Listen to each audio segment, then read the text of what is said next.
നമസ്കാരം, മഹാത്മ ന്യൂസിലേക്ക് സ്വാഗതം. ഇപ്പൊ എന്റെ കൂടെയുള്ളത് കേരള സ്റ്റാമ്പ് വെൻഡേഴ്സ് യൂണിയൻ സംസ്ഥാന working president R V Girish, general secretary Kiliyallur Mani, joint secretary A Rajan, ഇവരാണ് എന്റെ കൂടെയുള്ളത്. ഇപ്പൊ നമ്മൾ ചെറുപ്പം തൊട്ടേ നമ്മൾ കണ്ടുകൊണ്ടിരിക്കണം. ഇപ്പൊ സ്വാതന്ത്ര്യം കിട്ടിയ അന്ന് മുതൽ നമ്മൾ കണ്ടുകൊണ്ടിരിക്കുന്നതോ എല്ലാ നമ്മുടെ ക്രയവിക്രയവും നടക്കുന്നത് മുദ്ര പേപ്പർ, സ്റ്റാമ്പ്, അങ്ങനെയൊക്കെയാണ് നമ്മുടെ ചെറുപ്പം തൊട്ടേ നമ്മൾ കണ്ടുകൊണ്ടിരിക്കുന്നത്. പക്ഷേ ഇപ്പൊ നമ്മുടെ കേരള സർക്കാർ ഇപ്പൊ അതിന് സംവിധാനം മാറ്റിയിരിക്കുകയാണ്. എല്ലാം ഡിജിറ്റൽ സംവിധാനം ആക്കണം എന്നുള്ളതിന്റെ ഒരു ഉദ്ദേശമാണ് അവർക്കുള്ളത്. പക്ഷേ അത് ജനങ്ങൾക്ക് ഉപകാരം എന്നതിനേക്കാൾ ഉപരി ഉപദ്രവകരമായിട്ട് മാറിയിട്ടുണ്ടോ എന്നുള്ളൊരു സംശയമുണ്ട്. അപ്പോൾ അത് നമുക്ക് ചോദിച്ചറിയാം, കിളിയല്ലൂർ മണി സാറിനോട് ചോദിച്ചറിയാം. എന്താണ് ഇവർ ഫേസ് ചെയ്യുന്ന ഇതിന്റെ ഒരു ചിത്രം എന്നുള്ളത് നമുക്ക് ചോദിച്ചറിയാം. പറയാം.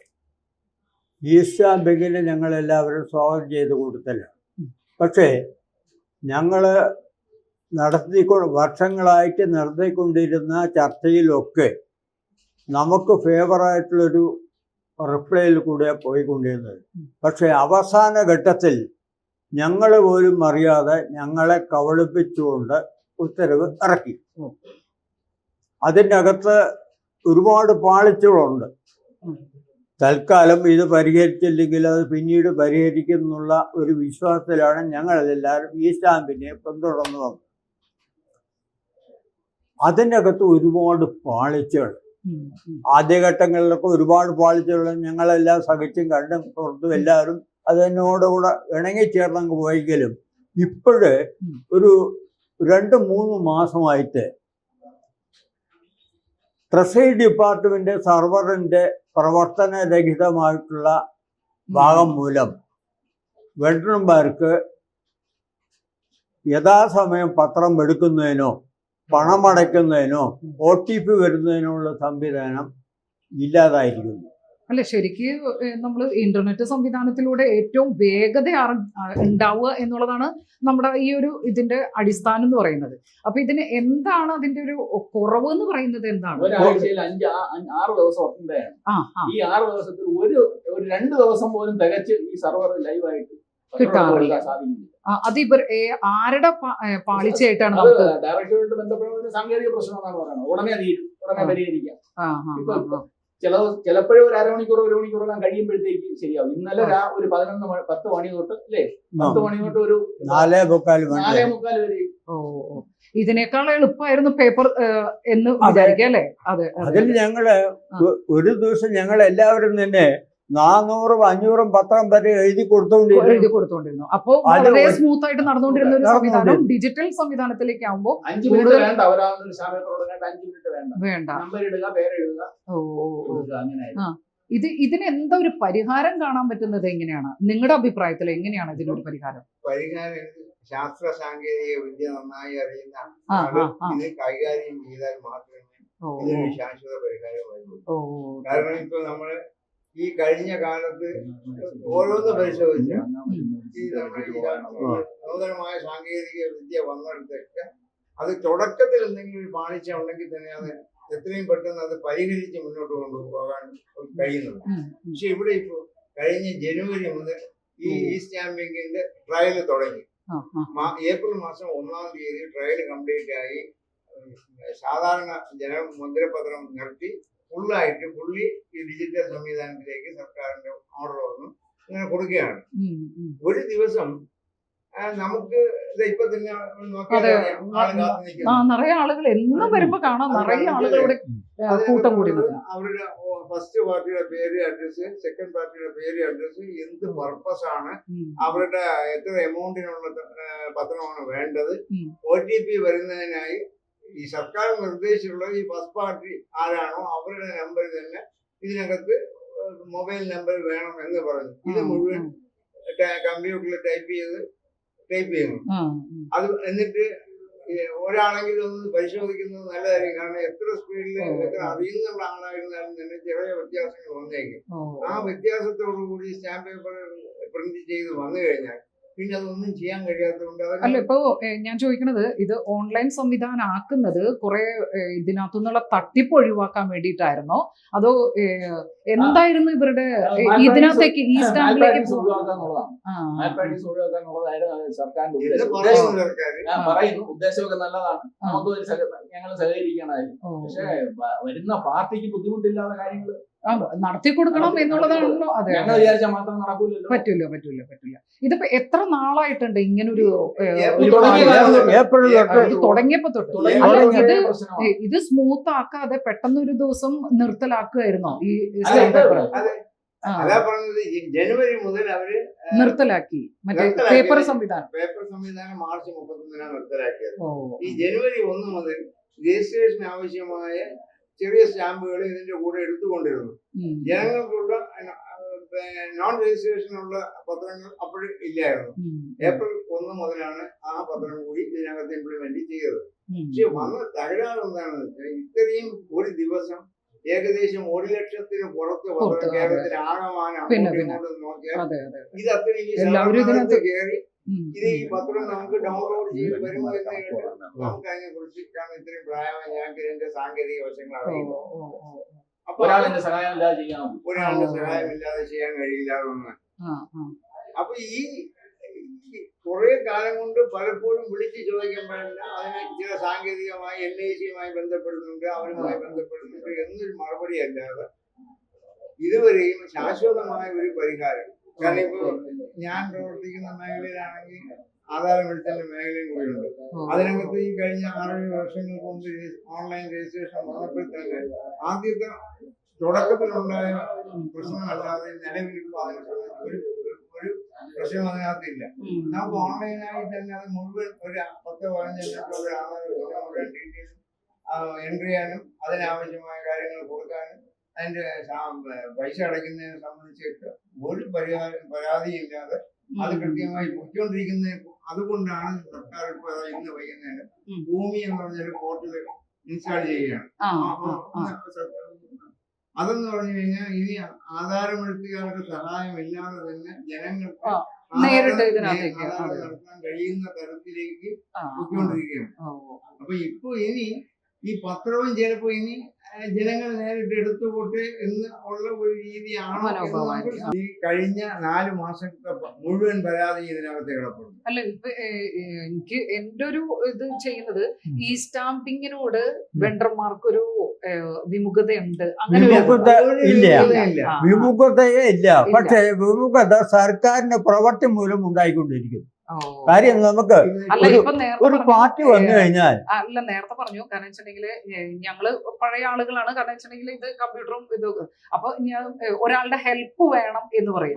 അപ്പൊ അങ്ങനെയാണെങ്കിൽ ആ ഒരു ചെറിയ യുവതലമുറയെ ഉദ്ദേശിച്ചിട്ടോ അതല്ലെങ്കിൽ അങ്ങനത്തെ ഒരു അങ്ങനെയല്ല. ഇതിന് കമ്പ്യൂട്ടർ ആകുന്ന സമയത്ത് കമ്പ്യൂട്ടർ ഇപ്പൊ സർക്കാരിലിരിക്കുന്ന ഉദ്യോഗസ്ഥന്മാർക്ക് ആർക്കും കമ്പ്യൂട്ടർ പഠിച്ചിട്ടല്ല വന്നത്. ക്രമേണ അതുമായിട്ട് യോജിച്ച് പോകുക മാത്രമേ ചെയ്തുള്ളൂ. മാത്രമല്ല ഇതൊക്കെ കൈകാര്യം ചെയ്യാൻ മറ്റേ സഹകരിക്കാൻ വേണ്ടിയിട്ട് ആൾക്കാരുണ്ട്. ഞങ്ങൾക്കും അതുപോലെ സഹകരണം ആവശ്യം വന്നു. ഞങ്ങളും എല്ലാവരും എല്ലാ വെണ്ടർമാർക്കും ഇപ്പോൾ അസിസ്റ്റൻസ് ഉണ്ട്, എനിക്കുള്ളതുപോലത്തെ. അപ്പോ അവരുടെ സഹായത്തിലാണ് നമ്മൾ എടുക്കുന്നത്. അതുകൊണ്ടല്ല നമുക്ക് പരാതി. വെണ്ടർമാർക്ക് ഏറ്റവും ഇഷ്ടം തന്നെയാണ്. പക്ഷേ ഇത് ഇല്ല, ജോലി പോകുന്ന പരിപാടിയില്ല. പക്ഷെ ഇതിനകത്ത് പറ്റിയ വാളിച്ചാണ് ഇപ്പോഴും കൊണ്ടിരിക്കുന്നത്. ഓടിക്കൊണ്ടിരിക്കുന്ന വണ്ടി ഒന്നും പറയാതെ പാത വഴിയിൽ നിന്ന് കഴിഞ്ഞാൽ പിന്നെ അത് എപ്പോ തുടങ്ങും എപ്പോ സ്റ്റാർട്ട് ചെയ്യുന്നു ചോദിച്ചാൽ ആർക്കും മറുപടിയില്ല. ഇവിടെ തന്നെ തിരുവനന്തപുരം സിറ്റിയിൽ ഏറ്റവും അധികം സ്റ്റാമ്പ് പേപ്പർ വിൽക്കുന്ന ആളാണ്. അതുപോലെ അങ്ങനെയുള്ള ചില പോയിന്റുകളുണ്ട്. ഈ വാങ്ങാൻ വരുന്ന ആളുകൾ പല മെന്റാലിറ്റി ഉള്ളവരാണ്. പെട്ടെന്ന് കാര്യം നടത്തിയിട്ട് പോകാനായിട്ട് താമസിച്ച് എന്റെ ഒരു സുഹൃത്തിന്റെ ഒരാൾ ചോദിച്ചു ജാതകം കൊണ്ടുവരണം പത്രത്തിൽ. അല്ല ദേഷ്യപ്പെടുന്നത് മുഴുവൻ നമ്മുടെ അടുത്താണ്. അവർക്ക് പൊതുജനങ്ങൾക്ക് അറിഞ്ഞുകൂടാ ഇത് ഡിജിറ്റൽ ആക്കി എന്നുള്ളത് അവർക്ക് അറിഞ്ഞുകൂടാ. സ്ത്രീയാണ് മുട്ടട, വിവരം വേണം, ജാതകം കൊണ്ടുവരണം, ജാതകം നോക്കിയിട്ട് പത്രം തരുള്ളൂ, പത്രമൊന്നും വേണ്ട. എന്ന് പറഞ്ഞ് വെളിയിറങ്ങി അങ്ങ് പ്രസംഗിക്കണം. ആ, അതെ, അതെ. പത്രം വാങ്ങിക്കാൻ വന്നപ്പോൾ അവർക്ക് അഡ്രസ് വേണം, പേര് വേണം. അപ്പൊ അവര് ഈ പുതിയ ഇതുമായിട്ട് പൊരുത്തപ്പെട്ട് വരണമേ ഉള്ളൂ. അതെ, അതെ, അതെ. ഓടി വന്ന് 50 രൂപ തന്നിട്ട് 50 രൂപ പത്രം വാങ്ങിച്ച് പേര് പറഞ്ഞ് എഴുതി കൊണ്ടിരിക്കുന്നതാണ്. ആ, അതെ. ഇപ്പൊ ഇത് വളരെ സ്മൂത്ത് ആയിട്ട് പോയിക്കൊണ്ടിരുന്നതാണ്. പിന്നെ രണ്ടാമത്തെ വേറൊരു പ്രശ്നം, അവരെ കയ്യിലുള്ള മൊബൈൽ, അത് ചിലർ മൊബൈൽ ഇല്ലാത്തവരുണ്ട്, ആ, അതെ. അവരെ കയ്യിലുള്ള മൊബൈൽ നമ്പറല്ല തരണത്. എനിക്കൊരു പാർട്ടി ഒരു ഇത് സോളാറിന് എഗ്രിമെന്റ് വെക്കാനായിട്ട് ഒരു 4 സ്റ്റാമ്പ് പേപ്പർ പിറ്റേ ദിവസം മതി. രാത്രിയായപ്പോ വിളിച്ചപ്പോഴത്തേക്ക് പറയണ ഒരു വയസ്സായ ഒരു അമ്മയാണ് എടുത്തത്. OTP ഒന്നും തരാനൊന്നും നോക്കൂല. അറിയാത്തതുകൊണ്ടാണ്. എന്റെ മോൻ വരട്ടെ. അപ്പൊ ഇത് വിളിച്ചു പറഞ്ഞിട്ട് ഒരു കൂട്ടുകാരനാണ്, അവനെ വിളിച്ചു. അപ്പൊ അവൻ പറഞ്ഞു എന്റെ OTP ഒന്ന് കയറിയിട്ട് എന്റെ നമ്പർ ഒന്ന് കൊടുക്കും, ഞാൻ OTP തരാം, ഞാൻ പുള്ളിയാണ് വിളിച്ചത്. ഇങ്ങനെയുള്ള അല്ല, അറിവില്ലായ്മയും ഒരു ഇതുണ്ട്. അങ്ങനെ എഡിറ്റ് ചെയ്യാനുള്ള ഓപ്ഷൻ ഇല്ല. നമ്മൾ കംപ്ലീറ്റ് പൈസ അടച്ചു പോയത് തന്നെ. അപ്പൊ അതിനകത്ത് കളക്ഷൻ വന്നാൽ പോലും പിന്നെ തിരുത്താൻ ഒക്കില്ല. അപ്പൊ ഈ വിമുഖത എന്ന് പറയുന്നത് ശരിക്കും പറഞ്ഞ ജനങ്ങളുടെ കൂടി അറിവില്ലായ്മ ഇതിനകത്ത് നമുക്കൊരു വിഷയമാണ്. ഇദ്ദേഹം പറഞ്ഞതുപോലെ പലരും നമ്മളൊരു OTP നിങ്ങൾ മൊബൈൽ നമ്പർ തരണമെന്ന് പറഞ്ഞാൽ ചിലപ്പോൾ ഫസ്റ്റ് പാർട്ടി ആരാണോ അവരുടെ നമ്പർ തരും. എന്നിട്ട് നമ്മൾ ചോദിക്കാൻ പറഞ്ഞാൽ പാർട്ടി അംഗീകരിക്കുകയാണ്, ഞങ്ങളെ വിളിച്ച് ചോദിച്ചിട്ട് നിങ്ങൾ പറയുക. എല്ലാം പൈസ അടച്ചതിന് ശേഷം ഇതിനകത്ത് പ്രോസസ് മുന്നോട്ട് പോകും. ഈ അവരുടെ ഫോണിൽ OTP പറഞ്ഞത് ഈ പൈസ ട്രാൻസ്ഫർ ആയിട്ട് ബാങ്കിൽ നിന്ന് ട്രഷറിയിലോട്ട് പൈസ ട്രാൻസ്ഫർ ആയാലും അവരുടെ മൊബൈൽ. അപ്പൊ ഇവര് ഏതെങ്കിലും തരത്തില് ഇത് തടസ്സം തെറ്റി നിന്ന നമ്മൾ അടച്ച പൈസയും പോവും. അതെ, അതെ, അതെ, ശരി. അപ്പൊ ഇതിന് എന്താ നിങ്ങളുടെ ഒരു ഭാഗത്തുനിന്ന് എന്താണ് ഇതിനൊരു പരിഹാരം എന്നുള്ളത്? നിങ്ങൾ കാര്യങ്ങൾ എഡിറ്റ് ചെയ്യാനുള്ള ഒരു ഓപ്ഷൻ വേണം എന്നുള്ളതാണ്. അത് ഞാനത് ഡയറക്ടറെ മുമ്പ് വെച്ചൊരു ചർച്ചയിൽ ഞാൻ അവതരിപ്പിച്ചായിരുന്നു, എഡിറ്റ് ചെയ്യാനുള്ള ഒരു ഓപ്ഷൻ. അപ്പൊ അദ്ദേഹം പറഞ്ഞ അദ്ദേഹത്തിന്റെ കൂടെ സ്റ്റാഫ് പറഞ്ഞു ഇതിന്റെ ഈ ചാർജ് വഹിക്കുന്ന ആള് പറഞ്ഞു ഇത് നോട്ട് പ്രിന്റ് ചെയ്യുന്നതിന് തുല്യമാണ്, നിങ്ങൾക്ക് ആവശ്യം വരുന്നത് എഡിറ്റിംഗ് ഓപ്ഷൻ തരാൻ കഴിയില്ല. അപ്പൊ അങ്ങനെ പറഞ്ഞു. പിന്നെ ഞാൻ അതിനെ കുറിച്ച് കൂടുതൽ കാണാൻ തുടങ്ങിയതേ ഉള്ളൂ, ഈ പരിപാടി തുടങ്ങിയതേ ഉള്ളൂ. ഈ ആപ്പ് എന്ന് പറയുന്നത് കേരള സർക്കാരിന്റെ അങ്ങനെ ഒരു ആശങ്കയുണ്ട്. കാരണം ചോദിക്കാം, അത് അല്ല ഇതിപ്പോ ഞാൻ ചോദിക്കണത് ഇപ്പോ എന്താ ഈ ശരിക്ക് ഒരാൾക്ക് ഓൺലൈനിൽ തന്നെ എല്ലാ സാധനങ്ങളും ഇപ്പൊ എന്ത് സാധനമാണെങ്കിലും വിരൽ തുമ്പത്താണല്ലോ. അപ്പൊ അങ്ങനെ എന്താ നമുക്ക് പെട്ടെന്ന് ഇതിനകത്തുനിന്ന് തന്നെ ഈ പേപ്പർ എടുക്കാനായിട്ട് അവനാന്റെ വീടുകളിൽ ഇരുന്നിട്ട് തന്നെ ഈ പേപ്പർ എടുക്കാന്നുള്ള ആ ഒരു സംവിധാനത്തില് ഇപ്പൊ നിങ്ങൾക്ക് എന്താ ഞങ്ങളുടെ ജോലി പോവോ അങ്ങനെയൊക്കെയുള്ള ഒരു ആശങ്കയുണ്ടോ? അതിന്റെ പുറത്താണോ ഇങ്ങനൊരു? അല്ല, അത് ഇതുമായിട്ട് ബന്ധമില്ല. കാരണം ഇപ്പൊ വന്നിരിക്കുന്നത് സർക്കാരിന്റെ ട്രഷറി ഡിപ്പാർട്ട്മെന്റിന്റെ ലൈസൻസ് ഉള്ള വെണ്ടർമാര് മാത്രമാണ് ഇതിപ്പോ ചെയ്യുന്നത്. മനസ്സിലായില്ലേ? ഞങ്ങൾക്ക് എന്ത് ബുദ്ധിമുട്ടുണ്ടെങ്കിലും അത് ഡിപ്പാർട്ട്മെന്റ് പരിഹരിച്ച് തരാൻ ബാധ്യസ്ഥരാണ്. ഇപ്പൊ സംഭവിച്ചതെന്ന് വെച്ച് കഴിഞ്ഞാൽ സർക്കാരിന്റെ സൈറ്റിന്റെ സ്ലോനെസ്, മനസ്സിലായില്ലേ? ഇത് ഒരു 11, അതായത് ഇത് കാര്യം പറയാനുള്ളത് ഏതാണ്ട് 1500 കൂടുതൽ സ്റ്റാമ്പ് വെണ്ടർമാർ ഇന്ന് നിലവിലുണ്ട് കേരളത്തില്. ഇവരെല്ലാവരും അറ്റ് എ ടൈം 10 മണി കഴിഞ്ഞാൽ ഇവരെല്ലാവരും സജീവമാണ്. അതിനനുസരിച്ചിട്ട് സ്പീഡ് ഉള്ള മെഷീൻ ഇല്ലെങ്കിൽ ഇത് ഫെയിലിയർ ആവും. അത് തന്നെയാണ് ഇപ്പോ കേരളത്തിലെ എല്ലാ വെണ്ടർമാരും അനുഭവിച്ചുകൊണ്ടിരിക്കുന്നത്. അത് മാത്രമല്ല, പിന്നെ ഈ ട്രഷറിയുടെ ട്രാൻസാക്ഷൻ നടക്കണം, ട്രഷറികൾ തമ്മിലുള്ള ട്രാൻസാക്ഷൻ, ട്രഷറികൾ അല്ലാതുള്ള ട്രാൻസാക്ഷൻ എല്ലാം ഈ സർവർ മുഖാന്തരമാണ് നടക്കുന്നത്. എല്ലാം ഈ സർവർ വഴിയെ പോകുന്നു. ഈ സ്റ്റാമ്പ് പേപ്പർ എടുക്കാനുള്ള ഇത് മാത്രമല്ല, ഇതെല്ലാ ട്രഷറിയുടെ കംപ്ലീറ്റ് ട്രാൻസാക്ഷൻ ഈ സർവറിൽ കൂടെയാണ്. ഇപ്പൊ ഞങ്ങള് തിരുവനന്തപുരം പ്രിൻസിപ്പൽ സബ് ട്രഷറിയിൽ നിന്ന് എടുക്കുന്ന കുറെ ആൾക്കാർ ഞങ്ങളുടെ പൈസ പോകുന്നത് പ്രിൻസിപ്പൽ സബ് ട്രഷറിയിലേക്ക് പോകുന്നു. കഴക്കൂട്ടത്തുള്ളവരാണെങ്കിൽ കഴക്കൂട്ടത്തുള്ള ട്രഷറിയിലേക്ക് പോകുന്നു, വിഴിഞ്ഞത്താണെങ്കിൽ വിഴിഞ്ഞ ട്രഷറി. അപ്പൊ അതിന്റെ മേഖലയിൽ വരുന്ന സ്ഥലങ്ങൾ. അപ്പൊ ഇതെല്ലാം കൂടി നമ്മളിപ്പോ ഓൺലൈനിൽ ഇത് കംപ്ലീറ്റ് എൻട്രി ചെയ്യുന്നു. എൻട്രി ചെയ്ത് പരിശോധിച്ച് പൈസ അടയ്ക്കുന്ന ഓപ്ഷനിലേക്ക് പോകുന്നു. പൈസ അടയ്ക്കുന്നത് നമ്മൾ ബാങ്ക് വഴിയാണെങ്കിലും ആ ബാങ്കിൽ നിന്ന് ട്രഷറി ഏതാണോ കൺസേൺ ട്രഷറി അവിടെ ഈ പൈസ എത്തണം. അപ്പൊ ഇതിനിടയ്ക്ക് എവിടെയെങ്കിലും ബ്രേക്ക് ആയാലും നമ്മുടെ പൈസ വഴിയിൽ അല്ല നിൽക്കും. അത് തിരിച്ചു കിട്ടുമല്ലോ തിരിച്ച് എന്തെങ്കിലും കിട്ടും. ഇതിന്റെ അപ്പോഴേ ഒരു- കാര്യം പെട്ടെന്ന് കിട്ടില്ല, അപ്പോൾ പെട്ടെന്ന് കിട്ടില്ല, ആ സമയത്ത് നടക്കുകയില്ല, ആ സമയത്ത് അവരുടെ വന്നിരിക്കുന്ന അവരുടെ പഴി നമ്മൾ കേൾക്കേണ്ടി വരും. കേൾക്കേണ്ടി വരും. അത് ശരിയാവുന്നത് വരെ പിന്നെ നമ്മള് ഇതിന് വേറെ ഓരോ വെണ്ടർമാർക്കും ഐഡി ഉണ്ട്. ആ, ആ ഐഡിയിൽ ഐഡി കൊടുത്താലേ എൻട്രി ചെയ്യാൻ ഓ ശരി. ഇത് ഐഡി ചിലപ്പോഴും ഐഡി അടിച്ചു കഴിഞ്ഞാൽ OTP കൊടുക്കാനായില്ല, OTP വരില്ല. ഓ ഇപ്പൊ ഇന്നലെ മുന്നേ അങ്ങനെയായിരുന്നു. ആ, അത് OTP ശരി, ഇല്ല, ശരി. ഐഡിയിൽ OTP ഇല്ല, OTP ഇല്ല. OTP കൊടുത്താൽ സൈറ്റ് ഉണ്ട് പക്ഷെ OTP വരില്ല. OTP കൊടുത്താലേ എൻട്രി ആവുള്ളൂ, ഓ, ഓ. തുറക്കുള്ളൂ. അവിടെ ഗേറ്റ് തുറക്കണമെങ്കിൽ അല്ല ഇത് പക്ഷെ ഒരു പുതിയൊരു സംവിധാനത്തിലേക്ക് നമ്മൾ എന്ത് സംവിധാനം പുതിയത് വന്നാലും അതിനകത്തേക്ക് ഒന്ന് കറക്റ്റ് ഒരു ഫ്ലോയിലേക്ക് വരണമെങ്കിൽ കുറച്ച് താമസം പിടിക്കും. അല്ല അത് അത് ജനങ്ങൾക്ക് ഉള്ള ഒരു അറിവില്ലായ്മ കൂടിയും നമ്മുടെ ഒരു ഇത് വേറെ കാര്യം, വെല്ലുവിളിയാണ്. ശരി. ഇത്രയും ജനവുമായിട്ട് ബന്ധപ്പെടുന്ന വേറൊരു സംവിധാനം ഇല്ല. ഇല്ല ഇല്ല ഇല്ല ഇല്ല ഇല്ല. എന്തിനും ഏതിനും എല്ലാറ്റും- ഈ സ്റ്റാഫും അല്ല, വേണം. അതൊന്നും. രണ്ടാമത് മറ്റു സർക്കാർ ഓഫീസുകളിൽ പോയി ബന്ധപ്പെടുന്നതാണ്. അപ്പൊ ആ. ഓഫീസിനകത്ത് കയറുമ്പോഴത്തേ അവർ ഇത്ര രൂക്ഷമായി സംസാരിക്കില്ല. ഇല്ല അവർക്ക് ഇല്ല ഇല്ല ഇല്ല. ഇത് അങ്ങനെയല്ല. പക്ഷെ നമ്മുടെ അടുത്ത് നമ്മുടെ അടുത്ത് വന്നു കഴിഞ്ഞാൽ പൊതുവായിട്ട് അവർക്ക് 10 ഇടത്ത് കയറിയിട്ടായിരിക്കും ഇവിടെ വരുന്നത്. ഇവിടെയും കിട്ടിയില്ല എന്ന് പറഞ്ഞവന്റെ ആവേശവും ദേഷ്യവും എല്ലാം അവസാനം കാണുന്നവരുടെ ചെവിയിലോട്ട്. അല്ല ഇപ്പൊ പോലും നല്ല ആളിവിടെ ക്യൂ ഉണ്ട്. നിൽക്കുകയാണ്. എന്ത് ചെയ്യാ അല്ലെ? ഇനിയുള്ളൊരു വിഷയമാണ്. ഇനിയിപ്പോ എന്നത് മാറിക്കിട്ടും എന്നാണ് വിചാരിക്കുന്നത്. അതായത് സൈറ്റ് ക്ലിയർ ആയാൽ ക്ലിയർ ആയാല് ആ അതെ, അതെ. 5 മിനിറ്റ് കൊണ്ട് നമുക്ക് എടുക്കാൻ സാധിക്കും. പവറുള്ള സർവർ, ആ, ആ. പവർഫുൾ ആയിട്ടുള്ള സർവർ വേണം, ഉം, ഉം, ഉം. അതാണ് കേസ്. ഓ ശരി ശരി. ചില ദിവസങ്ങളിലൊക്കെ രാത്രിയിൽ ആ. 5-10 മിനിറ്റ് മതി. ആ പെട്ടെന്ന് തന്നെ. ആ സംഭവം അല്ല ഇപ്പൊ പകൽ സമയത്ത് ഇതുപോലെ തിരക്കായതുകൊണ്ട് നമുക്ക് പകൽ രാത്രിയൊക്കെ സമയത്ത് ഇരുന്നിട്ടാണ് പകൽ ഇത് സമയത്ത് നടക്കൂല. ഞാൻ എടുക്കുന്നത് രാത്രിയാണ്. രാത്രിയാവും. ഞാനും അങ്ങനെ ചെയ്യാറുണ്ട്. വീട്ടിൽ ചെന്ന് ആ, ഞാൻ ആ. കാരണം വീട്ടിൽ വീട്ടിൽ സംവിധാനമൊക്കെ ഉണ്ടാക്കി വെച്ചിട്ടുണ്ട്.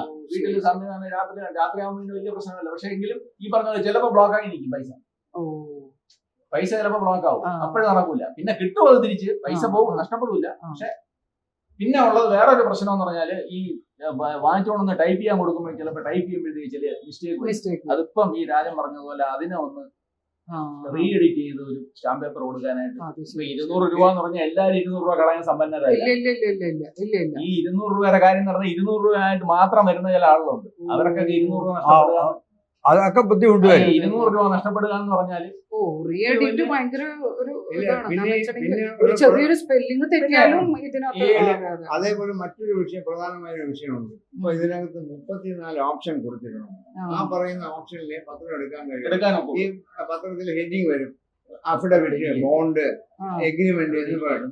ഇപ്പൊ സാധാരണ നമ്മുടെ കൊടുക്കാം. അതിന്റെ കോപ്പിയൊക്കെ ഞാൻ കൊടുക്കാം. അല്ലാതെ തന്നെ ഒന്ന് പൈസ കടം മേടിച്ചോ അല്ലെങ്കിൽ എന്തെങ്കിലും ഒരെണ്ണം എഴുതി കൊടുക്കാൻ, ഇങ്ങനെയൊക്കെ വരുമ്പോ നമ്മൾ ഇതിന് ഏത് ഓപ്ഷനിൽ കൊടുക്കണമെന്ന് നമുക്ക് തന്നെ ഒരു കൺഫ്യൂഷൻ.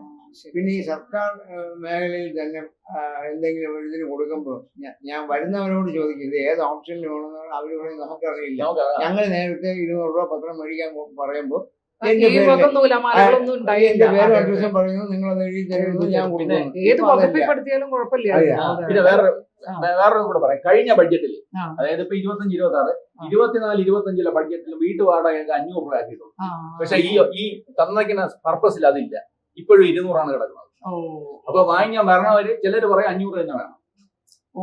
ഇത് പ്രധാനമായും രജിസ്ട്രേഷൻ വകുപ്പിൽ നിന്ന് എടുത്ത കുറച്ച് എടുത്ത കാര്യങ്ങളാണ്. കാരണം ഇവിടെ ഇപ്പൊ കപ്പൽ അല്ല പൊതുവായിട്ടൊരു നിയമം തന്നെ കൊണ്ടുവരണം. ആ, അതാണ് ഇതിന്റെ വേണം, വേണം. വലിയൊരു അതെ.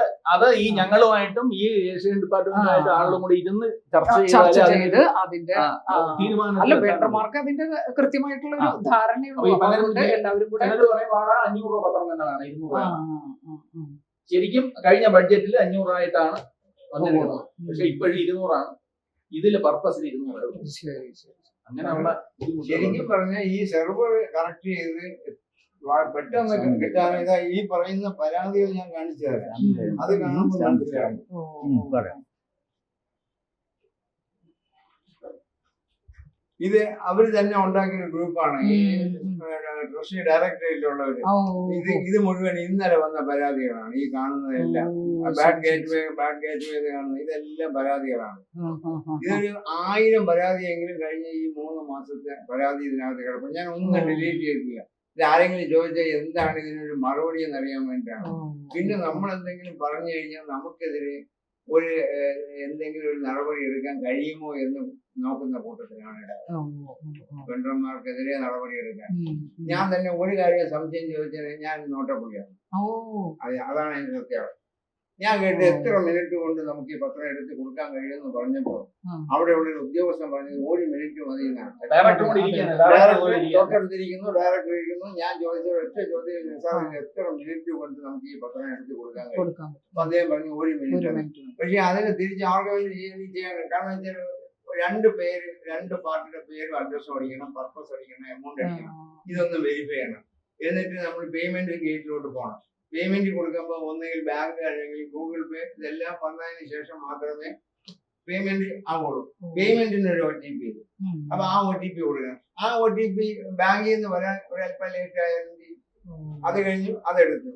അത് കഴിഞ്ഞ് പത്രം റെഡിയായി, പാർട്ടിക്ക് OTP കൊടുക്കും. ആ പാർട്ടിയുടെ OTP കിട്ടിയതിന് ശേഷം മാത്രമേ നമുക്ക് പ്രിന്റ് എടുക്കാൻ കഴിയുള്ളൂ. അപ്പൊ ഇത് 1 മിനിറ്റ് കൊണ്ട് ഞാൻ ഇത്രയും പറഞ്ഞപ്പോ തന്നെ കൊണ്ട് നടത്തുന്നു കഴിയില്ല. അപ്പൊ ആ യാഥാർത്ഥ്യത്തിലേക്ക് അവര് താഴോട്ട് വരാൻ തയ്യാറാണ്. അതാണ് ഇതിന്റെ സത്യാവസ്ഥ. യാഥാർത്ഥ്യത്തിലേക്ക് അവർക്ക് ഇത് മനസ്സിലാക്കാനുള്ള താല്പര്യം അവർക്കില്ല. അവർക്ക് എന്തൊക്കെയോ ഗൂഢോദ്ദേശം വേറെയുണ്ട്. കാരണം അതും ഫ്രാങ്കായി പറയുകയാണെങ്കിൽ ബോംബെയിലും അവിടെയൊക്കെ ഇതെല്ലാം ഒരു കോർപ്പറേഷന്റെ കീഴിൽ അവർ കൊടുക്കുകയാണ്. സ്റ്റേറ്റ് ട്രേഡിംഗ് കോർപ്പറേഷൻ ഇവിടെ ആള് വന്നിരുന്നു. അപ്പൊ അങ്ങനെ വരുമ്പോൾ ഇവർക്ക് ആ ജോലി മാറും. പിന്നെ പൊതുമേഖല എന്നുള്ള ഇന്ന് സ്വകാര്യവൽക്കരിക്കുക എന്നുള്ള ഒരു ഉദ്ദേശം കൂടി ഇതിനകത്ത് ഉണ്ട് തോന്നുന്നു അല്ലെ? ഇവിടെ ആള് വന്നു. ശരി. ഇവിടെ ആള് വന്ന് ഇവിടെ വന്ന് നമ്മളെ സെക്രട്ടറി ആയിട്ട് സംസാരിച്ചു. എന്റെ അടുത്ത് വേറൊരാള് വന്ന് സംസാരിച്ചു. അപ്പൊ ഞാൻ പറഞ്ഞത് ഞാൻ നേരത്തെ എനിക്ക് വിവരം കിട്ടിയെന്ന് പറഞ്ഞു. ഇവിടെ വന്ന് സെക്രട്ടറി ആയിട്ട് സംസാരിച്ചു. അത് കേരള സർക്കാർ ഇതിന്റെ ഇടയിൽ ഒത്തുകളിക്കുന്നതാണ് സംശയം. ചാനൽ നോക്കുകയാണ്. അതായത് അവര് ഇതിനകത്ത് മൂകമായിട്ട് സമ്മതമുണ്ട്. അവരുടെ അങ്ങനെ ഒരു സമ്മതമല്ല. ശരിക്കും പറഞ്ഞ ഇപ്പൊ സർക്കാരിന്റെ നേട്ടം ഇതെന്താണ്? വികസനം എന്നുള്ളത് എല്ലാ മേഖലയിലും വരണം. അപ്പൊ ഈ സ്റ്റാമ്പിന്റെ ഇതിലും വികസനം എന്നുള്ളത് ഇപ്പൊ ഈ സ്റ്റാമ്പിങ് ആണ്. കാരണം ഏതെല്ലാം തൊഴിൽ മേഖല ഇപ്പൊ നശിച്ചു. വളരെ സിമ്പിളായി പറയുകയാണെങ്കിൽ പാസ്പോർട്ട് സൈസ് ഫോട്ടോ എന്ന് സ്റ്റുഡിയോകളിൽ പണ്ട് എഴുതി വെച്ചിരുന്നത് പാസ്പോർട്ട് എടുക്കുന്നതിന് വേണ്ടി ആവശ്യത്തിന് അത് ഇപ്പൊ ഇല്ലല്ലോ. അങ്ങനെ ഒരു മേഖലയില്ല. അത് നമ്മുടെ പാസ്പോർട്ട് സേവാ കേന്ദ്രത്തിൽ പോകുന്നു, നമ്മുടെ ഫോട്ടോ അവർ തന്നെ എടുക്കുന്നു. അതേപോലെ ഇത് പറ്റുമെങ്കിൽ അവസാനം ഒന്നിൽ ഏതെങ്കിലും ഒരു ഏജൻസി സ്മൂത്തായി പോകാൻ പറ്റിയാ നന്നായിരുന്നു എന്നുള്ളത് അത്രേ ഉള്ളൂ. നമുക്ക് നമ്മുടെ ഈ സെർവർ ഒന്ന്, കാരണം ഇതേപോലെ തന്നെയാണ് ഈ രജിസ്ട്രേഷൻ മേഖലയിലെ സെർവർ ഉപയോഗിക്കുന്ന കൂട്ടത്തിലാണ് ഞാൻ. അതിലൊന്നും ഇതെങ്ങനെ ഒരു പരാതിയേ ഇല്ല. നമ്മൾ ആരോടും പറയേണ്ട കാര്യമില്ല. പക്ഷെ ഇതങ്ങനെയല്ല. എല്ലാ ദിവസവും പരാതി തന്നെയാണ് ഇതിനകത്തുള്ളത്. അതെന്താണ് എന്നുള്ളത് അവർക്ക് വ്യക്തമായി അവർക്ക് ഒരു മറുപടി. ഒരേ ഒരു ഇതുണ്ട്, റവന്യൂ സ്റ്റാമ്പ് ഇല്ല. 1 രൂപയുടെ റവന്യൂ സ്റ്റാമ്പ് ഒട്ടിച്ചാൽ മാത്രമേ ശമ്പളം വാങ്ങിക്കാൻ പോകുന്ന ആൾക്കാരുള്ളൂ. അല്ലെങ്കിൽ വേറെ പല കാര്യങ്ങളും സാമ്പത്തിക എല്ലാ ഇടപാടുകൾക്കും 1 രൂപ സ്റ്റാമ്പ് വേണം. ആ സ്റ്റാമ്പ് ഒന്നും ഇപ്പോ ട്രഷറിയിലില്ല. ഇത് നമ്മുടെ വെണ്ടർമാർക്ക് കിട്ടുന്നുമില്ല. ഒരുപാട് ആളുകൾ അന്വേഷിച്ച് കിടക്കുകയാണ്. ഇപ്പോഴും 2-3 അവിടെ സംസാരിക്കുന്നതായിട്ട് ഇതിനെയൊക്കെ സംബന്ധിച്ച് അല്ലപ്പോ അത് ഗവൺമെന്റിന്റെ ഭാഗത്ത് തന്നെ ഇല്ലാന്നുണ്ടെങ്കിൽ പിന്നെ ഇപ്പോ അല്ല അങ്ങനെയല്ല. ഇപ്പൊ ഈ സ്റ്റാമ്പ് ആക്ടിന്റെ നിയമത്തിൽ ഈ 1 രൂപ സ്റ്റാമ്പ് ആവശ്യമാണ്, അത്യാവശ്യമുള്ള ഒരു കാര്യമാണ്. അല്ലെങ്കിൽ ആക്ട് അമെന്റ്മെന്റ് ചെയ്ത് വേറെ ഇൻസ്റ്റിറ്റ്യൂട്ട് കാണണം. കണ്ടിട്ടില്ല. ഇപ്പൊ ഈ കഴിഞ്ഞ മാർച്ച് 31 കൂടി സ്റ്റാമ്പിന്റെ ഇവിടെ ഈ പുതിയത് വരുന്നത് നിർത്തി. ഇവിടെ ഇപ്പൊ സ്റ്റാമ്പ് ഡിപ്പോയിലുള്ളത് മാത്രമാണ് അതാത് ട്രഷറികൾ അയക്കുന്നത്. അയച്ചത് ഇവിടെ ഇപ്പൊ ഏറ്റവും കൂടുതൽ ചെലവുള്ളത് കൊണ്ട് സ്റ്റാമ്പ് തീർന്നു. പിന്നെ പുതുതായി ഓർഡർ കൊടുത്തിട്ടില്ല. ഇത് ശരിക്കും പറഞ്ഞാൽ 1 വർഷത്തിന് മുന്നേ ഓർഡർ കൊടുത്താൽ മാത്രമേ നാസിക് സാധനം ഇവിടുത്തെ സ്റ്റാമ്പ് ഡിപ്പോയിൽ വരുള്ളൂ. സർവറിന്റെ ഈ ഇത് പരിഹാരം കാണുന്നത് വരെ നമുക്ക് ഇതിനകത്തുനിന്ന് പേപ്പർ സംവിധാനം ഇപ്പൊ നിലവിലേക്ക് തുടർന്നു കഴിഞ്ഞാൽ ഇതും കൂടെ പേപ്പർ സംവിധാനം അടുത്ത 26 മാർച്ച് 31 വരെ പേപ്പർ സ്റ്റാമ്പ് ഉപയോഗിക്കാം. പക്ഷെ അല്ല, പത്രമില്ല. നാസിക്കിൽ പ്രിന്റ് ചെയ്ത് സർക്കാർ ഇന്റന്റ് കൊടുക്കും. പത്രം ഇത്ര വേണം പ്രിന്റ് ചെയ്യണം. നാസിക്കിൽ ഹൈദരാബാദിലാണ് പ്രിന്റ് ചെയ്യണത്. 2 സ്ഥലത്ത് ഇന്റന്റ് കൊടുത്തിട്ടില്ല. കാരണം ഇവിടെ ഈ സ്റ്റാമ്പിന്റെ മുന്നിൽ കണ്ടുകൊണ്ട് അവര് ഈ അന്ന് വർഷത്തെ ഓൾറെഡി നിർത്തലാക്കി. ആൾറെഡി നേരത്തെ കഴിഞ്ഞ അപ്പൊ വർഷം ഇന്ത്യൻ കൊടുക്കുന്ന അനുസരിച്ചാണ് പ്രത്യേക കൊടുക്കുന്നത്. ഇന്ത്യൻ കൊടുത്തിട്ടില്ല, ഈ സ്റ്റാമ്പ് ഇന്ത്യൻ കൊടുത്തിട്ടില്ല. കൊടുത്താൽ ഒരു ഇന്ത്യന് പോയിട്ടില്ല. ഒരു ഇന്ത്യൻ പോയിട്ടില്ല. ഇവിടുത്തെ സ്റ്റാമ്പ് ഡിപ്പോ എന്ന് എല്ലാ വർഷവും അടുത്ത വർഷത്തേക്ക് ആവശ്യമായ ഒരു കണക്കൂട്ടലുണ്ട്. ഇത്ര എണ്ണം വേണ്ടി വരും. അതിന് അല്പം അധികരിച്ച് എല്ലാ സാധനവും 1 രൂപ സ്റ്റാമ്പ് മുതൽ 25,000 രൂപ പത്രം വരെ ഇന്ത്യൻ കൊടുത്തിട്ടാണ് വരുന്നത്. അതൊന്നും കഴിഞ്ഞ 2 നല്ല weight ഉണ്ട്. വളരെ നല്ല ഉദ്ദേശം വെച്ചിട്ടാണ് കേരള പിന്നെ സർക്കാർ ഇത് പ്രാബല്യത്തിൽ വരുത്താം എന്നുള്ള വേറെ നമ്മൾ പറയാം, ഈ കോടതി സ്റ്റാമ്പ് പേപ്പർ നിർത്തി. കോടതിയിൽ ഇപ്പൊ സ്റ്റാമ്പ് പേപ്പർ വേണ്ട, ഈ ഫയലിംഗ് ആണ്. അത് വളരെ സ്മൂത്ത് ആയിട്ട് പോകുന്നുണ്ടോ? പോകുന്നുണ്ട്. പക്ഷെ കോടിക്കണക്കിന് കോടതി പത്രം ട്രഷറികളിൽ ബാലൻസ് കിടക്കും. ഒരുപാടുണ്ട്. ഞാൻ അതിന്റെ ഒരു സ്റ്റേറ്റ്മെന്റ് ഞാൻ തരാം. എന്റെ കയ്യില് വിവരാവകാശ നിയമപ്രകാരം ഇവിടുത്തെ കടലാസുണ്ട്, ഞാൻ അത് തരാം. ഇപ്പൊ കോടിക്കണക്കിന് രൂപയുടെ കേരളത്തില് കാസർഗോഡ് മുതൽ പാറശാല വരെയുള്ള ട്രഷറികളിൽ ഇപ്പൊ സാധനമുണ്ട്. കോടിക്കണക്കിന് രൂപ വരെ. ഇത് അതുപോലെ 5,000 രൂപ മുതൽ 25,000 രൂപ വരെയുള്ള ജനറൽ സ്റ്റാമ്പ് പേപ്പർ അതും ട്രഷറികളിൽ സ്റ്റോക്കുണ്ട്. ഇതെല്ലാം ഇനി അവസാനം അടുത്ത 26 മാർച്ച് 31 വരെ ഉപയോഗിക്കാം. ഈ 25 മാർച്ച് 31 നീട്ടി 26 മാർച്ച് 31 വരെ ആക്കിയിട്ടുണ്ട് പേപ്പർ ഉപയോഗിക്കാം. ഇനിയിപ്പോ ഇതാരും എടുക്കാറില്ല. ചെറിയ സ്റ്റാമ്പ് പേപ്പർ ഇല്ലാത്തതുകൊണ്ട് ഇത് പോകില്ല. ഇപ്പൊ ആധാരം രജിസ്റ്റർ ചെയ്യാനായിട്ട് ഒരു 26,000 രൂപ സ്റ്റാമ്പ് പേപ്പർ ആണോ, 1,000 രൂപ സ്റ്റാമ്പ് പേപ്പർ ഒന്നും ഇല്ല. ഇല്ലെങ്കിൽ 500 ഇല്ല, ഒന്നുമില്ല. അതുകൊണ്ട് ഈ ട്രഷറിയിൽ കിടക്കുന്നു പറഞ്ഞ പത്രം പോവില്ല, ആരും പോവില്ല. അതിനിപ്പോ ചെയ്യേണ്ടെന്ന് പറഞ്ഞാൽ ഈ ഫിസിക്കൽ സ്റ്റാമ്പിന്റെ കൂടെ ഈ സ്റ്റാമ്പും കൂടെ ഉപയോഗിക്കാം എന്നുള്ള ഒരു ഓർഡർ വേണം. രണ്ടും കൂടെ ഉപയോഗിക്കാം ചേർത്ത് ഇറങ്ങിയ. ഇപ്പൊ പറയുന്നത് ഫിസിക്കൽ സ്റ്റാമ്പ് ഉപയോഗിക്കാവില്ല, ഈ സ്റ്റാമ്പ് മാത്രമേ ഉപയോഗിക്കാവൂ. അങ്ങനെ വരുമ്പോഴത്തേക്ക് ഫിസിക്കൽ സ്റ്റാമ്പ് ഇനിയിപ്പോ അത് കിടന്ന് നശിച്ചു പോയത്. അപ്പൊ ഇത് രണ്ടും കൂടെ മിങ്കിൾ ചെയ്ത് ഉപയോഗിക്കാനായിട്ടുള്ള ഒരു സംവിധാനം വന്നാൽ അത് ചെലവാകും. ഈ കേരള സർക്കാർ ഏറ്റവും നന്നായിട്ട് കമ്പ്യൂട്ടർവൽക്കരിക്കുക എന്നുള്ള ഉദ്ദേശത്തിന് വേണ്ടിയിട്ടാണ് ഇപ്പൊ ബിയുക്കോ ഒരു സംവിധാനം കൊണ്ടുവന്നു. ഇനി CCTV ക്യാമറയുടെ ആ ഒരു സംവിധാനം എല്ലാം അടച്ചുപൂട്ടലിന്റെ വക്കിലാണ് ഇപ്പൊ നിൽക്കുന്നത്. എല്ലാവരും പോകുന്ന റേഷൻ കടയിൽ അവിടെ ഒരു സാധനം കിട്ടാനില്ല, മീൻ കിട്ടാനില്ല, ഒന്നും കിട്ടാനില്ല. എന്തും സുതാര്യവൽക്കരിക്കണം എന്നുള്ള ഉദ്ദേശം വെച്ച് ചെയ്ത ഒരു സംഭവം പോലും നമുക്ക് ഒന്നും ചെയ്യാൻ പറ്റുന്നില്ല. അപ്പോ എന്താണ് അതിനെ കുറിച്ച് എന്താണ് പറയാനുള്ളത്? അല്ല, അതിനിടയ്ക്ക് വേറെ ഒരു കാര്യം പറഞ്ഞോളൂ. ഈ 100 രൂപ ഒരു സ്റ്റാമ്പ് പേപ്പർ വിറ്റ് കഴിഞ്ഞാൽ 4,000 രൂപ കിട്ടും കമ്മീഷൻ. അത് ശരി. ഈ 100 രൂപ അതാണ് കിട്ടുന്നത്. അതിനു വേണ്ടിയിട്ടാണ് ഇത്രയും 10 രൂപ മുതലുള്ള സ്റ്റാമ്പ് പേപ്പർ എടുക്കാം. ഇപ്പൊ 1 രൂപയ്ക്ക് വേണമെങ്കിൽ സ്റ്റാമ്പ് പേപ്പർ എടുത്താലുള്ള ചെലവ് തന്നെയാണ് ഇനി 10,000 രൂപയുടെ. പക്ഷെ അവര് പറയുന്നത് 500 രൂപ വരെയുള്ള പത്രം എടുത്തു കൊടുക്കുന്നത് ഫ്രീ ആയി എടുത്തു കൊടുക്കണം. പേപ്പർ നമ്മുടെ കയ്യിൽ നിന്ന്, കറണ്ട് നമ്മുടെ കയ്യിൽ നിന്ന്, അവര് ആളിനെ ഇരുത്തുകയാണെങ്കിൽ അവരുടെ ശമ്പളം ഇതെല്ലാം അത് 100 രൂപയുടെ പത്രം വിറ്റ നമുക്ക് ആകെ 4,000 രൂപയാണ് കിട്ടുന്നത്. ഇതിനകത്തും തന്നെ നമ്മുടെ എല്ലാ അനാവധി ചെലവുകളും കഴിഞ്ഞു പോകണം. മനസ്സിലായിക്കോളും. കെട്ടിടത്തിന്റെ വാടക, ഇതിന്റെ പ്രിന്റ്, പിന്നെ മഷി, പേപ്പർ. അല്ല, അതെല്ലാം ഞാൻ നോക്കാം. ഗവൺമെന്റ് എന്തിനും ഏതിനും കമ്മീഷൻ, ഏതെങ്കിലും ഭയങ്കര ഭീകരമായിട്ടുള്ള കമ്മീഷൻ എന്ന് വിചാരിക്കുമ്പോ അതൊന്നും നമുക്ക് വേണ്ട. അങ്ങനെ നിൽക്കുന്ന ആ ഒരു ഇതിലാണ് ഇപ്പൊ നിങ്ങളുടെ ഇതിനകത്ത് കൈയിട്ട് ഒരു പിച്ചച്ചട്ടിയിൽ കൈയിട്ട് വരുന്നു. 100 റവന്യൂ സ്റ്റാമ്പ് വിറ്റാ 3 രൂപ കിട്ടും. ഞാൻ എന്റെ വലിയൊരു കണക്ക് ഞാൻ പറഞ്ഞുതരാം. ഇപ്പൊ ഞാൻ ഒരു ദിവസം ഒരു 5,000 രൂപയുടെ സ്റ്റാമ്പ് പേപ്പർ വിൽക്കുകയാണെങ്കിൽ 200 രൂപയുടെ സ്റ്റാമ്പ് പേപ്പർ ആണെങ്കിൽ 25 എണ്ണം കൊടുക്കണം. 25 എണ്ണം കൊടുക്കണം. ഈ 25 പേപ്പർ 100 GSM-ന്റെ പേപ്പർ തന്നെ മേടിക്കണം. ഇങ്ക്ജെറ്റ് പ്രിന്ററിൽ മാത്രമേ എടുക്കാവുള്ളൂ, ലേസർ പ്രിന്ററിൽ എടുക്കാൻ പാടില്ല. ഇങ്ക്ജെറ്റ്. അപ്പൊ അതിന്റെ മഷിയുടെ വിലയും ഈ വളരെ അധിക ചെലവാണ്. പിന്നെ ഇതിനു വേണ്ടിയിട്ട് നമുക്ക് ആക്കി വെക്കണം. ഇതെല്ലാം നമ്മളിപ്പോ അഡീഷണൽ ആയിട്ട് വാങ്ങിച്ച് ചെയ്യണം. നെറ്റ് എന്ന് പറഞ്ഞത് നേരത്തെ നമ്മൾ ചെറിയ സ്പീഡുള്ള നെറ്റാണ് ഉപയോഗിച്ചത്. ഇപ്പൊ അത് പോരാ, ഹൈ സ്പീഡ് നെറ്റ് തന്നെ ഉപയോഗിക്കണം. അതിന് മാസം എങ്ങനെ 1,000 രൂപ മിനിമം അതിന് കൊടുക്കേണ്ടി വരും. വളരെ ഒരു പ്രതിസന്ധിയിൽ തന്നെയാണ് ഇവര് നമ്മളെ കൊണ്ട് എത്തിച്ചിരിക്കുന്നത്. അപ്പൊ രോഷം കൊള്ളുന്നോണ്ട് കാര്യം അല്ലേ? അതാണ് ഏറ്റവും വലിയ വിചിത്രമായ ഒരു മറുപടി എന്ന് പറഞ്ഞാൽ 500 രൂപ ഏറ്റവും കൂടുതൽ ചെലവ് വരുന്നത് 50, 100, 200, 500. ആ. ഈ ഇത്രയും പത്രങ്ങളാണ് സാധാരണ ജനങ്ങൾ നിരന്തരമായി വാങ്ങുന്നത്. ഉം. ഒരാൾ 25 പത്രം വിൽക്കുകയാണെങ്കിൽ അതിന് ഏറ്റവും കൂടുതൽ ഈ 100ഉം 500ഉം ഓ. 700ഉമാണ്.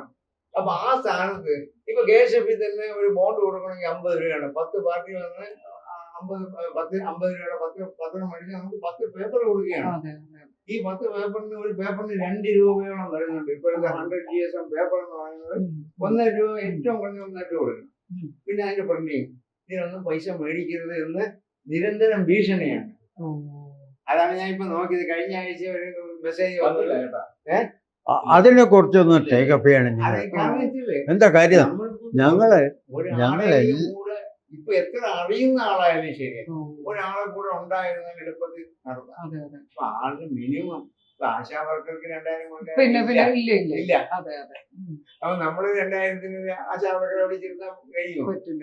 നമ്മൾ വിചാരിച്ചാൽ അവര് മിനിമം 500 രൂപ, 500 രൂപ ഉണ്ടെങ്കിൽ അവര് വരത്തുള്ളൂ. ഈ 500 രൂപ നമുക്ക് കിട്ടണ്ടേ? അതെ, അതെ, അതെ. ഇപ്പൊ എന്നെ പോലെയുള്ള ഒരാളാണെങ്കിൽ ഞാൻ ഇടയ്ക്ക് കുറച്ച് ആധാരത്തിന് ആവശ്യമായ പത്രം കൊണ്ടുവന്നു. ശരിക്കും പൊതുജനങ്ങളെ വളരെ ദ്രോഹിക്കുന്ന ഒരു നടപടിയായിട്ടാണ് നമുക്ക് കാണാൻ പറ്റുന്നത്. അതെ. ഇത് ഈ ഒരു കമ്പ്യൂട്ടർ വൽക്കരിക്കുക എന്നത് വളരെ സുതാര്യമായിട്ട് നടക്കുന്ന ഒരു സംവിധാനം. അത് നമ്മളെ പൊതുജനങ്ങളെ, ഇപ്പൊ വെണ്ടേഴ്സിനെ സംബന്ധിച്ചാണെങ്കിലും പൊതുജനങ്ങളെ സംബന്ധിച്ചാണെങ്കിലും വളരെ ഒരു പ്രതിസന്ധിക്ക് ആക്കിയിരിക്കണു എന്നുള്ളതാണ് ഇതിനെ കുറിച്ച് പറയാനുള്ളത്. അതെ, അതെ. ഇത് ഉദ്യോഗസ്ഥരൊന്നും താഴെ തട്ടിലേക്ക് ചിന്തിക്കുന്നത്. ചിന്തിക്കുന്നില്ല. അതെ, അതായത് അതെ. വളരെ എക്സാമ്പിൾ ആയിട്ട് ഞാൻ പറഞ്ഞു, ഞങ്ങളൊരു 3 വർഷത്തിന് മുമ്പ് ഈ കോവിഡൊക്കെ കഴിഞ്ഞ ഒരു അല്പം നിന്ന സമയത്ത് ഇതേപോലെ ഈ ഓൺലൈൻ സംവിധാനത്തെ കുറിച്ചൊരു ചർച്ച ഓൺലൈനിലുണ്ടായിരുന്നു. ഉം. ഓൺലൈനിലുണ്ടായിരുന്നപ്പോൾ ഇങ്ങനെ സംസാരിച്ചു വന്നപ്പോൾ അന്നിരുന്ന ധനകാര്യ സെക്രട്ടറി പറഞ്ഞാണ്, നിങ്ങളിപ്പോൾ വഴിയിൽ നിന്ന് ഭക്ഷണം നിങ്ങൾക്ക് കഴിക്കണം തോന്നിയാൽ ഉടനെ എന്തെങ്കിലും മുതലെടുത്ത് കുത്തുന്നു. അതെ, അതെ. ഫുഡ് ഫുഡ് വരുത്തുന്നു. എനിക്ക് രാത്രി അങ്ങനെ 10 മണിയായപ്പോൾ എനിക്ക് 200 രൂപ പത്രം വേണം. ആ. നിങ്ങൾ അന്വേഷിച്ച് വരാൻ കഴിയില്ല. ആ. എനിക്ക് തന്നെ സ്വന്തമായി പത്രം എടുക്കാൻ കഴിഞ്ഞാൽ ആയിക്കോട്ടെ, അല്ല ആയിക്കോട്ടെ. പക്ഷെ അദ്ദേഹം ആ. പറഞ്ഞാണ്, ആ. സ്വന്തമായി പത്രം എടുക്കാൻ കഴിഞ്ഞാൽ നമുക്ക് ഈ സിസ്റ്റം ഉണ്ടെങ്കിൽ എനിക്ക് രാത്രി തന്നെ പത്രം എടുക്കാൻ പറ്റും. ആ. ഇതാണ് അദ്ദേഹത്തിന്റെ പരിശീലനം. അപ്പൊ സാധാരണ ജനങ്ങളെ കുറിച്ചല്ല അദ്ദേഹം ചിന്തിച്ചത്. ഓ. അദ്ദേഹം IAS തലത്തിൽ ചിന്തിച്ചു. അയ്യ പിന്നെ ആ മറുപടിക്ക് നമ്മൾ മറുപടി പറയുന്നത് ഉചിതമല്ല. മര്യാദയല്ല എന്ന് കരുതിയിട്ടാണ് അതിന് മറുപടി പറയാത്തത്. കാരണം പഴയ നിയമം അനുസരിച്ചാണെങ്കിൽ അവധി ദിവസങ്ങളിലോ അല്ലെങ്കിൽ അസമയത്തോ പത്രം കൊടുക്കാൻ പാടില്ല. ഉം. അനധികൃതമായ ആവശ്യങ്ങൾക്ക് ഇപ്പൊ രാത്രി 5 മണി വരെ പത്രം വിൽക്കാം. പത്രം ഓ, അതെ, ഒരു അതെ, പത്രം അതെ. മേടിച്ചു കൊണ്ടുവന്ന് പോലീസ് സ്റ്റേഷനിൽ ഒരു കക്ഷിയെ പിടിച്ചിരുത്തി കാലകാലമായി ഓടിച്ചാൽ ചെയ്യും. ഓ. അപ്പൊ അതുകൊണ്ട് പഴയ കാലത്ത് ഇത് 100 വർഷങ്ങൾക്ക് മുമ്പ് തിരുവിതാംകൂർ അതെ, അതെ, അതെ. അന്നേ നടപ്പിലാക്കി വന്ന ഒരു സാധനം. അന്നേ പക്ഷെ ഇപ്പൊ രാത്രിയിലായാലും നിങ്ങൾ ഓൺലൈനിൽ ഇത് എടുത്തോ അതെ. എന്ന് പറയണം. അതെ, അതെ, അതെ. അപ്പൊ അല്ല, അതെ, ആ ഒരു രീതിയിലാണ് അതൊക്കെ തെറ്റായ പ്രവണതയിൽ കൂടെ ഉപയോഗിക്കും. ഉം. ഉം. ഇപ്പൊ എന്നെയും ഇദ്ദേഹത്തിനെയൊക്കെ സംബന്ധിച്ച് ഒരു പ്രായമായി വേണമെങ്കിൽ ഇത് നിർത്താം. പക്ഷെ ഈ ചെറുപ്പക്കാരുണ്ടല്ലോ, ഈ ആ. മേഖലയിൽ ചെറുപ്പക്കാരുണ്ട്, അവര് ജീവിക്കുന്നു. അപ്പൊ ആ ജീവിത നിലവാരം പോലും നശിപ്പിക്കുന്ന രീതിയിലാണ് ഇപ്പൊ ഇത് പോകുന്നത്. അപ്പൊ അത് ഒഴിവായി കിട്ടുക, ഈ സെർവറിന്റെ കപ്പാസിറ്റി കൂട്ടി ആവശ്യമായ ഒരു സഹായം നമുക്ക് ചെയ്തു തന്ന ഇത് ഒരു പരാതിയും കൂടാതെ. കാരണം ഇപ്പൊ ഈ 3 മാസം കൊണ്ടല്ലേ പരാതിയുള്ളൂ. അതെ, ഈ അതെ. 3 മാസത്തിന് മുമ്പേ അവര് നമുക്ക് പത്രം തരാതിരുന്ന ഇല്ലല്ലേ? പരാതി. വളരെ അഭ്യസ്തവിദ്യരായ യുവാക്കളുള്ള യുവതികളുള്ള കേരളത്തിൽ നിന്ന് ഇത്രയും ഭീകരമായിട്ടുള്ള ഒരു അവസ്ഥയിലേക്ക് നമ്മുടെ കേരള സർക്കാർ നമ്മളെ കൊണ്ട് എത്തിക്കുമ്പോൾ ഇതിന് എത്രയും പെട്ടെന്ന് ഒരു പരിഹാരം. കാരണം വെച്ചാൽ എന്തിനും ഏതിനും മുദ്ര പേപ്പർ വേണം, അതല്ലെങ്കിൽ സ്റ്റാമ്പ് പേപ്പർ വേണം, അല്ലെങ്കിൽ കോഡ് ഫീസ് സ്റ്റാമ്പ് വേണം. ഇന്നുള്ള എല്ലാ നിബന്ധനകളും നിങ്ങൾ വെച്ചുകൊണ്ടിരിക്കുന്ന ഈ സംവിധാനത്തിൽ എത്രയും പെട്ടെന്ന് ഇതിനൊരു പരിഹാരം കാണുക എന്നുള്ളതാണ് നമുക്ക് ഇതിനകത്ത് പറയാനുള്ളത്. അപ്പോ അത് മാത്രമല്ല ഒരു കാര്യം കൂടെ, ഈ ഓൺലൈനിൽ പത്രം എടുക്കുമ്പോൾ അതേ പത്രം ദുരുപയോഗം വരുത്താത്ത രീതിയിലുള്ള ഒരു സംവിധാനമായിരിക്കണം. കാരണം നമ്മളിപ്പോ മാനുവൽ സ്റ്റാമ്പ് പേപ്പർ വേണം, ഒരു 500 രൂപ സ്റ്റാമ്പ് പേപ്പർ ഒരാളിന് പേര് എഴുതി കൊടുത്താൽ അത് ഒരു പ്രാവശ്യം ഉപയോഗിച്ച് പിന്നെ ചെയ്യാൻ പോകില്ല. മറിച്ച് ഈ ഓൺലൈനിൽ ഇപ്പോൾ കക്ഷികൾക്ക് തന്നെ എടുക്കാൻ കഴിയുന്ന രീതിയിലാണെങ്കിൽ അവർ ഡൗൺലോഡ് ചെയ്ത് ഇനിയൊരു കൊണ്ടെടുത്ത് തീർച്ചയായിട്ടും മനസ്സിലായി. ആവശ്യം പോലെ ഒരേ ആവശ്യത്തിന് 10 പേർക്ക് 10 അടുത്ത് കൊടുക്കും, ഒരേ നമ്പറിൽ കൊടുക്കും. അതാണ് വെണ്ടർമാരിൽ നിന്നും ഇത് മാറിപ്പോയാൽ ഉണ്ടാവുന്ന ദൂഷ്യങ്ങൾ. അത് തന്നെ ഇപ്പൊ ഫോട്ടോസ്റ്റാറ്റ് കോപ്പി എടുക്കാതിരിക്കാൻ അവർ പറഞ്ഞിരിക്കുന്ന രീതി എന്താ, നീല മഷിയിൽ സ്റ്റാമ്പ് ചെയ്ത് നീല മഷിയിൽ ഒപ്പിടാൻ പറഞ്ഞിരിക്കുക. അപ്പൊ പിന്നെ ഫോട്ടോസ്റ്റാറ്റ് എടുത്ത് ആ പത്രം വേറെ ഉപയോഗിക്കാൻ ഒക്കില്ല. അപ്പൊ ആ രീതിയിൽ കൂടി സർക്കാർ ചിന്തിച്ച് വേണം ഈ കാര്യങ്ങൾ സുതാര്യമാക്കാൻ എന്നുള്ള ഒരു അഭിപ്രായം. ദുരുപയോഗം വരരുത്. വെണ്ടർമാരെ സഹായിക്കുക, ജീവിതം മെച്ചപ്പെടുത്തുക, അത്രയും പൊതുജനങ്ങൾക്കും വെണ്ടർമാർക്കും അനുകൂലമായിട്ടുള്ള ഒരു തീരുമാനം കേരള സർക്കാരിന്റെ ഭാഗത്തുനിന്ന് ഉണ്ടാകട്ടെ എന്ന് അപേക്ഷിച്ചുകൊണ്ട് നന്ദി, നമസ്കാരം.